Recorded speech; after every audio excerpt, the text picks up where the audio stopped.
और हमारी बेटियां जब ब्याह के अपने घरों पे चली जाती हैं ससुराल में,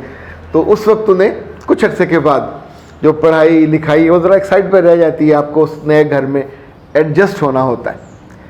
इब्तदाई दिन आलमोस्ट हर लड़की के थोड़े कमज़ोर होते हैं, आप अनसर्टन हालात का शिकार होते हैं, लोगों को जानते नहीं होते। ऐसे में मेरे पास सवाल जो आते हैं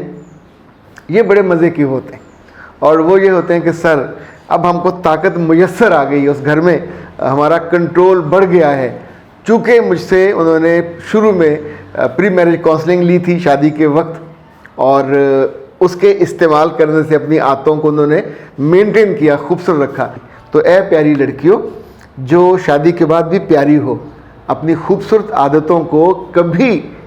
किसी भी बदगुमानी की वजह से, किसी भी एहसास की वजह से कि मैं अब ताकतवर हो गई हूँ, अल्लाह माफ़ करे, ये ताकत बहुत आर्जी है, ऐसे करके वापस हो जाती है।